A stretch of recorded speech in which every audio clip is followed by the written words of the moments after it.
Hola, les doy la bienvenida a un nuevo episodio de la serie Mexicanos en Japón, el podcast desde la Embajada de México en Japón.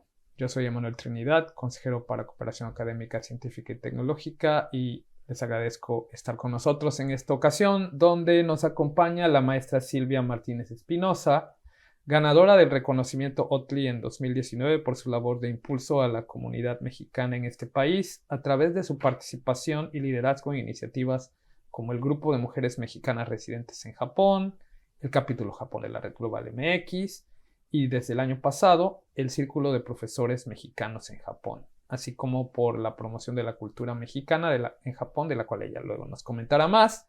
Y bueno, además de contarnos sus experiencias, Silvia nos va a hablar también del próximo Congreso Internacional de Mexicanistas en Asia, que es un encuentro académico que tendrá lugar a principios de diciembre en la ciudad de Nagoya y cuya organización ella está impulsando en coordinación con el Centro de Estudios Latinoamericanos de la Universidad de Nansan y la Universidad de Estudios Extranjeros de Busan. Muchas gracias, Silvia, por estar en este episodio de Mexapón. Muchas gracias, Emanuel, por invitarme. Me da mucho gusto estar aquí con ustedes. Y bueno, cuéntanos primero para nuestra audiencia un poco sobre ti, sobre tu vida, tu trayectoria. Bueno, pues como siempre les digo a todos, yo soy 100% mexicana, 50% azteca y 50% maya. Mi mamá es de la Ciudad de México y mi papá de Campeche, por eso mucha gente me identifica como que soy campechana, ¿no? Y pues sí, una parte soy campechana también. Y siempre nací y viví en la Ciudad de México, estudié la universidad, estudié la carrera y la maestría de Ciencias de la Comunicación en la facultad. ¿En dónde estudiaste? En la Facultad de Ciencias Políticas y Sociales. ¿En la UNAM? Sí, en la UNAM. Okay. Puma. Muy bien. Y bueno, básicamente, pues siempre quise dedicarme al periodismo. Al inicio estuve trabajando en el periódico El Nacional. Tenía una sección en la página editorial sobre, escribía artículos sobre medio ambiente. Qué interesante. Y así fue como empezaste tu carrera como periodista. Sí, así es. Empecé escribiendo en el Nacional y al mismo tiempo empecé a trabajar para el gobierno de la Ciudad de México. ¿Y qué hacías con el gobierno de la Ciudad de México? Bueno, pues, entonces Distrito Federal, me imagino. Sí, en el departamento del Distrito Federal. Y trabajaba en una oficina de comunicación de la Dirección de Prevención de la Contaminación Atmosférica. ¡Wow! Entonces, debes haber tenido mucho trabajo en ese entonces. Así es, mucho trabajo. Además, el perfil que iba tomando en esa época era pues trabajar más en el periodismo ambiental.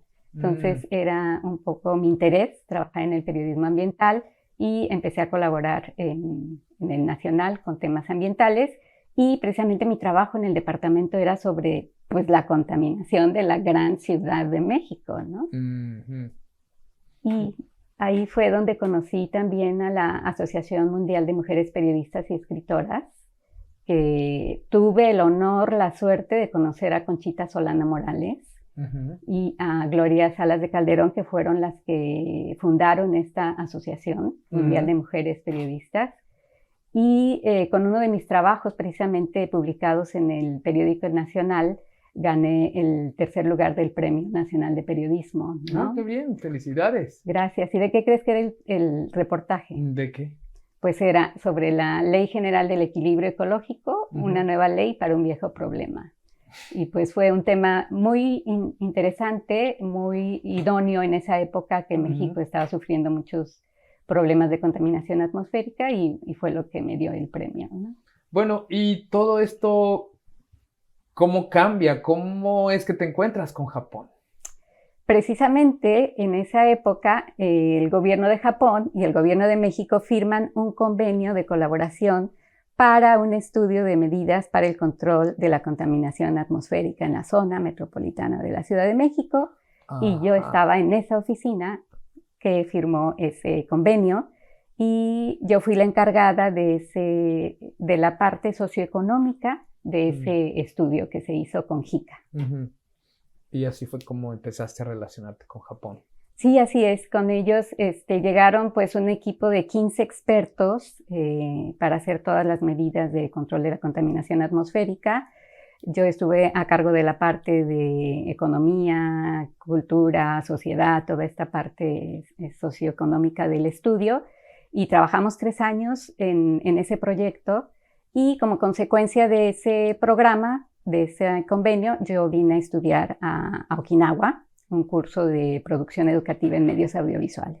¡Ay, qué interesante! O sea, ¿y cuánto tiempo estuviste en Okinawa estudiando? 6 meses.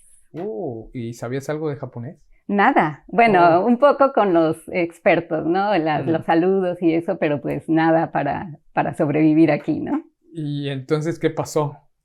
Bueno, pues estuve los 6 meses en Okinawa, empecé a conocer Japón desde Okinawa, que decían que no era Japón, que sí era Japón, pues toda esta situación que vive el reino de Ryukyu, que es Okinawa. Después ya tuvimos algunos cursos en la NHK, y también fuimos a Osaka. Tuvimos varios tours de estudios a lo largo de Japón. Y finalmente regresé a México pues a trabajar en educación ambiental a través de los medios audiovisuales, y a trabajar también en ASEMEJA, que en ese entonces era la Asociación de Becarios de México en Japón, de los que veníamos becados por JICA. Por JICA, que todavía existe. Sí, todavía existe. Y al final, ¿cómo es que llegas a vivir a Japón?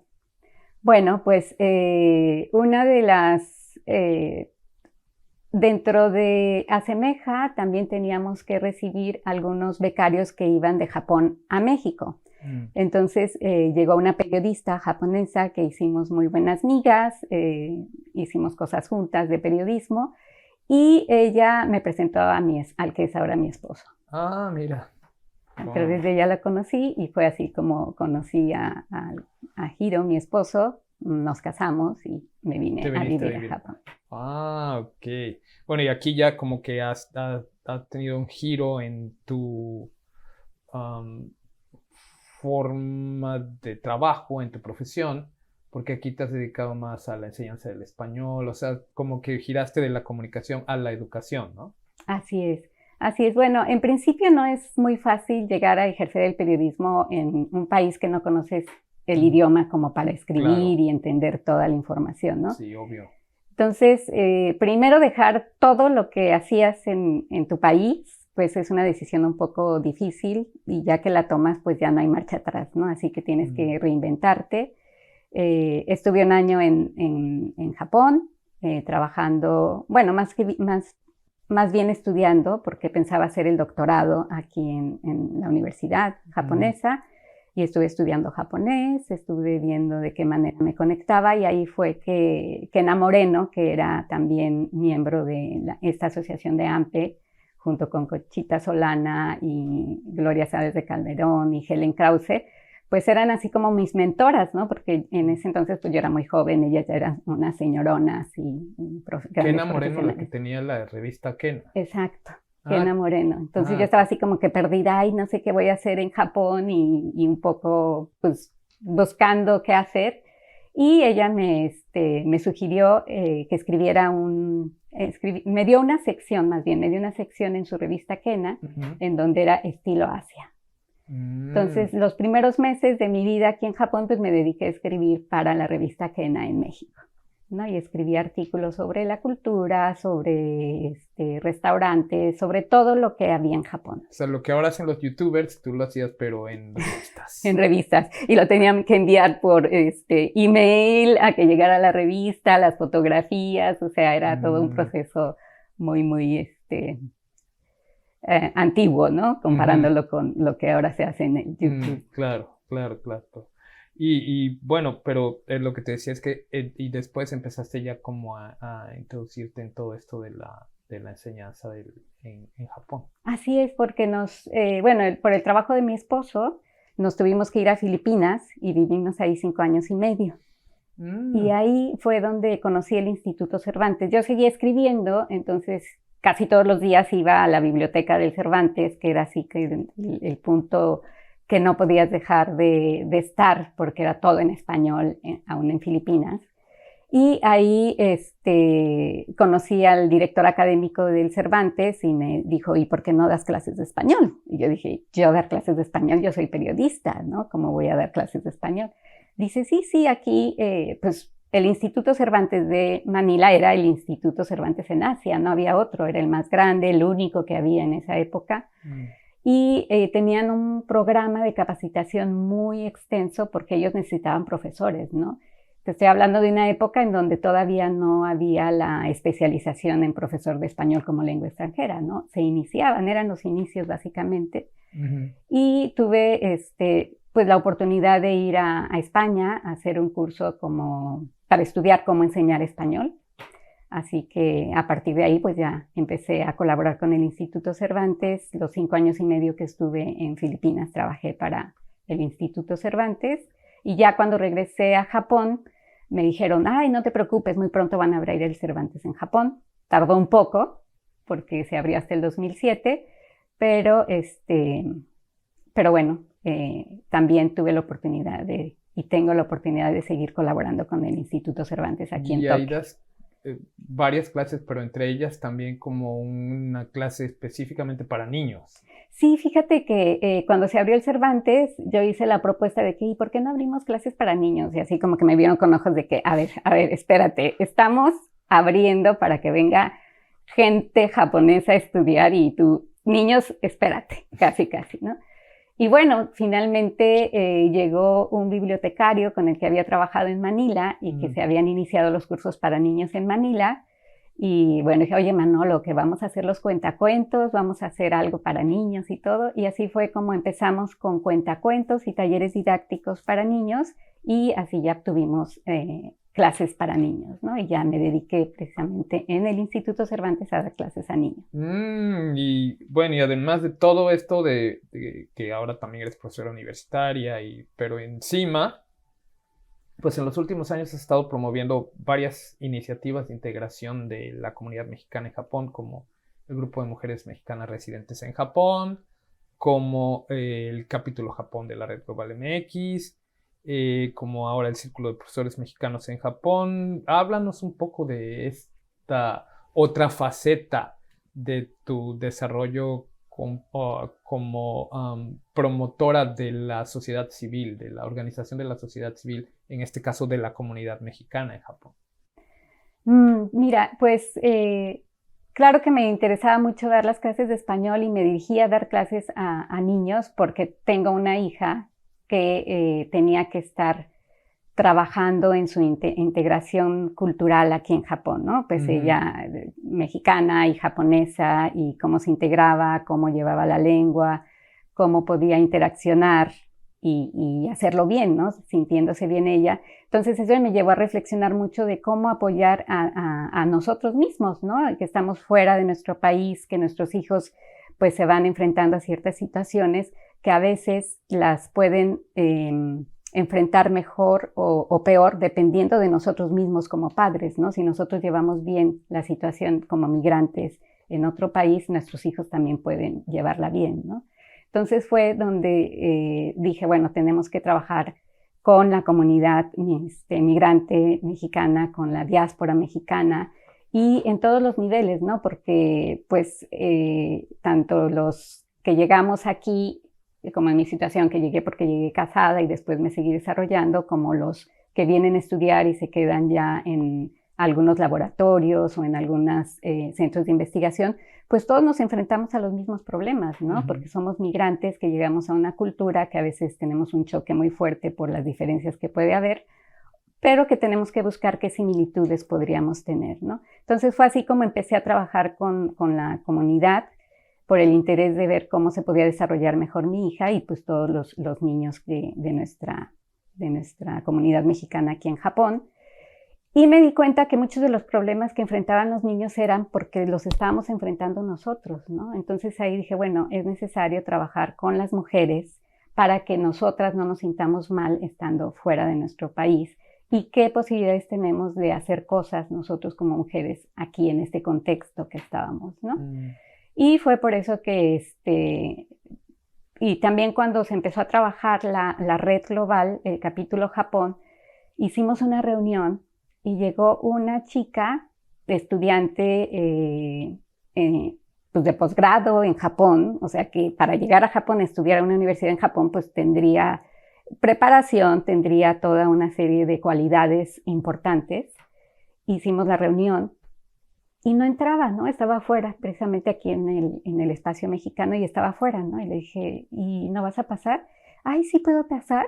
Digo, ¿cómo que me estás preguntando si puedes pasar? Es una reunión para los mexicanos que estamos aquí, y estudiantes o profesionales, ¿no? Antes era la red de talentos mexicanos, quizá eso imponía un poco, pero digo, ¿y por qué no vas a poder pasar? Ah, no, es que como vi puros hombres y todo, y dije, a ver, estamos en Japón en ese contexto de posgrado, y me dice que si las mujeres pueden participar. Entonces eso también me hizo reflexionar que a todos los niveles había esa necesidad de reforzarnos como mujeres, ¿no? De empoderarnos, de darnos un lugar nosotras mismas, ¿no? Nosotras mismas. Y fue como surgió el grupo de mujeres mexicanas en Japón. Y también a través en ese mismo sentido, estuviste también promoviendo, o has estado también promoviendo otras iniciativas con mujeres en otros países de la región mujeres mexicanas, perdón, en otros países de la región Asia-Pacífico, en cuestiones de empoderamiento y de todo este tipo de cosas. Sí, fíjate que es una situación interesante, porque primero decimos solo mexicanas, ¿no? Pero llega una mexicana y dice, ay, es que mi amiga colombiana le interesa el tema, no puede venir y todo. Claro que sí puede venir, ¿no? Y hay que otra nacionalidad puede venir, pues sí. En principio yo era así como muy cerrada a decir, no, solo mexicanas, porque vamos a hablar de nuestras raíces, vamos a hablar de nuestras tradiciones, Pero bueno, finalmente, como bien hay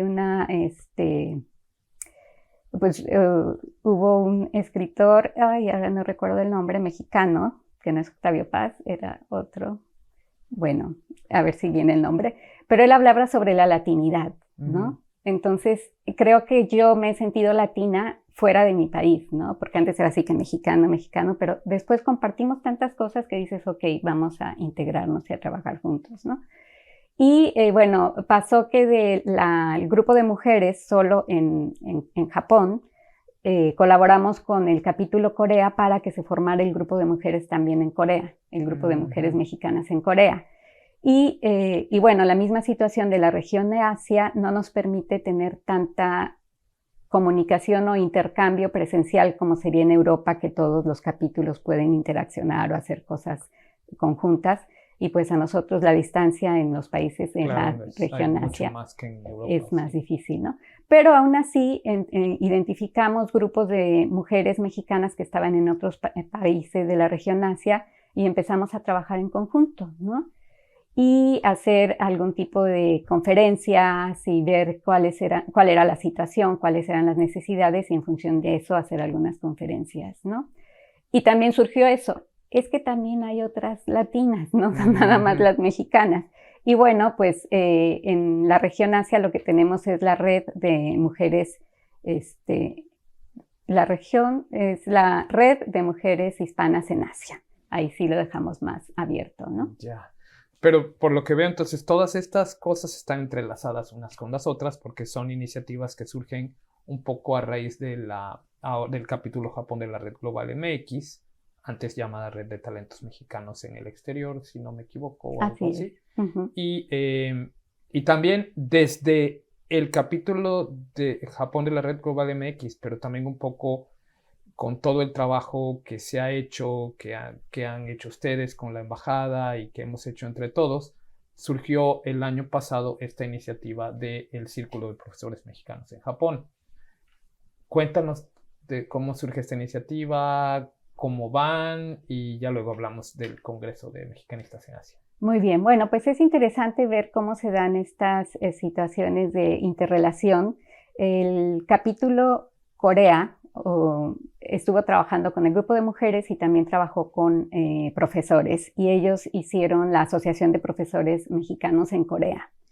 Y hay un grupo interesante de académicos mexicanos en Corea que se interesaron en promover lo que era el primer Congreso de Mexicanistas en Asia, ¿no? Y el objetivo pues es poner en la mesa todos los aspectos de la de la cultura mexicana, de los estudios mexicanos que se están haciendo en Asia y visibilizarlos, ¿no? Porque pues de que hay estudios, hay trabajos, hay muchos, pero pues no están visibilizados, no tenemos conocimiento de ellos, ¿no?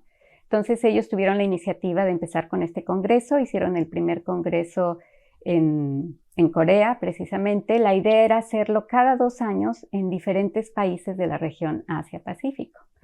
Entonces, pues alcé la mano y dije, pues lo hacemos en Japón, pero pues vino la pandemia y no pudimos hacerlo los 2 años siguientes. Se tuvo que hacer virtual y también lo hizo Corea, pero para este año ya logramos que se pudiera hacer la 3ª edición de este Congreso Internacional aquí en Japón, ¿no? Pero para ello, pues era necesario tener a los profesores mexicanos organizados. Y fue así como 1 año antes de poder traer el Congreso aquí a Japón, empezamos a identificar a los profesores mexicanos que estamos trabajando en universidades, en institutos, en laboratorios, teniendo algún contacto académico con universidades japonesas aquí. Y fue un poco el objetivo de crear el Círculo de Profesores Mexicanos en Japón.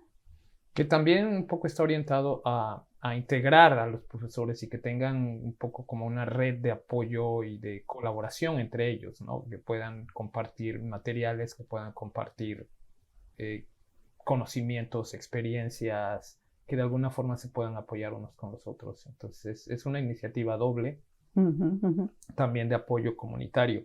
Y oye, también has tenido desde la Red Global MX, has estado impulsando, porque sí me consta que fue como bastante, estuviste muy involucrada en eso, un proyecto denominado Conocimientos sin Fronteras, que estaba dirigido, porque bueno, creo que está un poco en pausa, pero no terminado, está dirigido a promover el conocimiento y la ciencia en los estudiantes mexicanos desde los profesionales mexicanos que están en el exterior, o sea, en los estudiantes mexicanos en México, desde los profesionales mexicanos en el exterior. Así es. Platícanos un poquito de eso. Bueno, pues siguiendo los objetivos que tiene la red, que es conectar México con los diferentes capítulos en los diferentes países donde estamos, pues surgió esta iniciativa de compartir el conocimiento que tienen los investigadores, los profesionales que trabajamos aquí en Japón, y compartir ese conocimiento con estudiantes de licenciatura y de posgrado mexicanos para inspirarlos, para orientarlos, para que vean lo que están trabajando otros mexicanos en Japón, ¿no? Entonces, pues ya desde el 2017 iniciamos con conferencias que han ido evolucionando hasta un webinar que se hace actualmente. Este año estuvimos haciendo el webinar en donde se presentan pues los expertos mexicanos que trabajan en Japón y dan pláticas sobre también platican su experiencia, no solo platican sobre su sapiencia, ¿no? Sino también de su experiencia, cómo llegaron a Japón,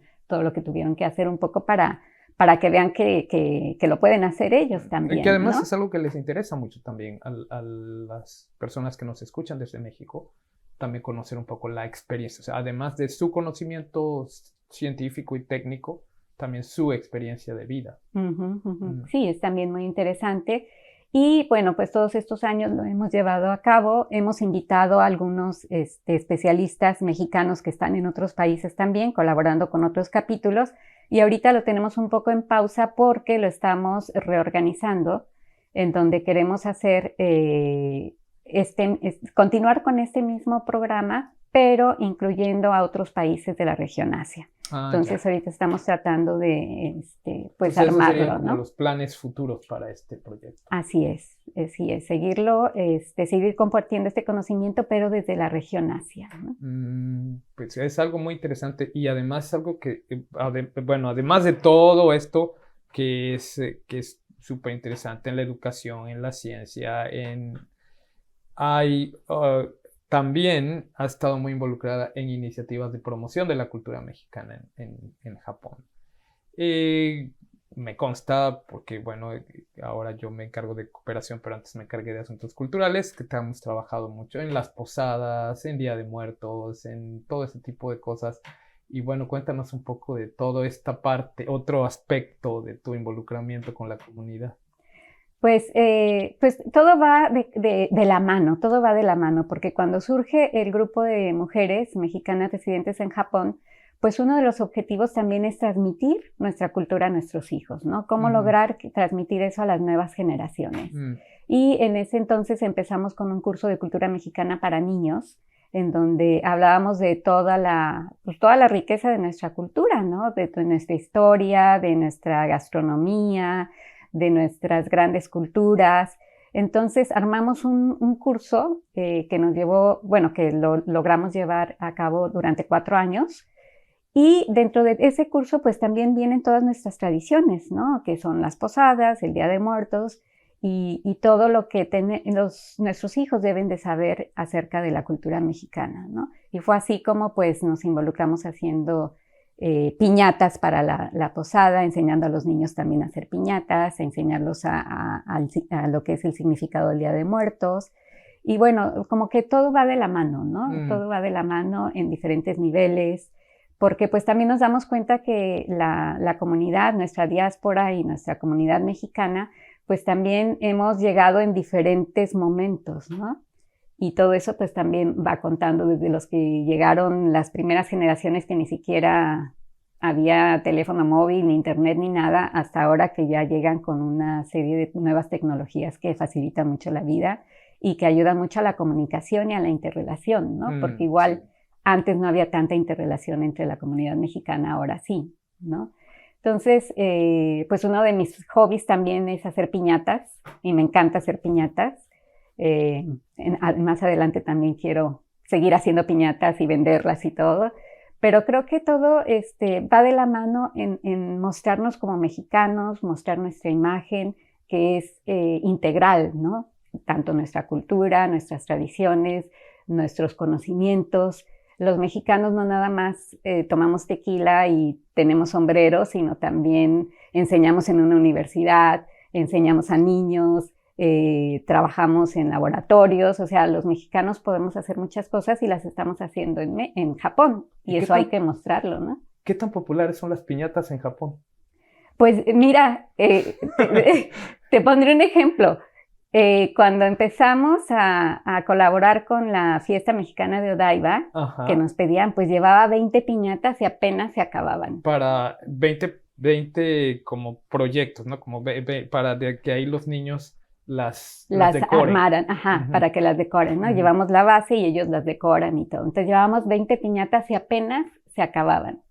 El último, este año. Pues este año en septiembre. En este año septiembre llevé 80 piñatas y se quedaron los niños ahí formaditos que querían hacer más piñatas y ya no había. O sea, en 3 días terminamos más de 80 piñatas. Bueno, para quienes no estén muy enterados, la fiesta mexicana en Odaiba es un festival mexicano que se hace todos los años en Tokio, en la zona de Odaiba, que dura 2 o 3 días y en las cuales hay diferentes actividades y eventos que se organizan para promover la cultura mexicana y para mostrar la cultura de México al pueblo japonés. Y sí, bueno, pues muy populares. Yo pienso que se van popularizando cada vez más, ¿no? Incluso en la NHK han sacado varios programas, en uno me ha tocado participar y están interesados en mostrar también esa parte de nuestra cultura, ¿no? Pues ya ves, muy versátil tú de enseñar español, estar integrando a la comunidad mexicana, empoderar a las mujeres, promover la cultura, enseñar a los niños, muchas actividades. Y de todo esto, para finalizar, te voy a hacer una pregunta que generalmente le hacemos a todos nuestros invitados. Y es, si tuvieras la oportunidad de cambiar algo de lo que has vivido en Japón, una parte de tu experiencia, no sé cuál, para alguna, ¿qué sería lo que cambiarías? Muy difícil la pregunta, ¿no? Pues yo creo que no cambiaría nada, ¿sabes? Porque pues, la vida te va dando diferentes caminos a seguir y no te queda más que que seguirlos, ¿no? Y de la mejor manera, reinventarte y irlos llevando y realizando lo que se te presente, ¿no? Como dicen, si del cielo te caen limones, pues haz limonada, ¿no? Entonces, pues creo que pues no cambiaría nada. Pues qué bueno, Silvia, qué bueno por esa manera de pensar. Muchas felicidades por todo lo que haces, muchas gracias por todo lo que haces, por promover a México, por promover la integración de nuestra comunidad en Japón. El reconocimiento que te ha dado el gobierno de México es muy merecido, eso me consta personalmente, lo sabemos. Y bueno, pues te deseamos mucho éxito en el tercer Congreso de Mexicanistas en Asia y en todas las demás actividades que sigas haciendo. Y les agradecemos a todos ustedes habernos acompañado en este episodio el día de hoy. Seguirnos en Spotify, seguirnos en YouTube. Por favor, denle like a todos nuestros episodios porque eso ayuda a llevarlos a más gente que esté interesada en la amistad entre México y Japón. Y bueno, pues nos vemos hasta muy pronto en nuestro siguiente episodio. Gracias. Sayonara. Gracias, adiós.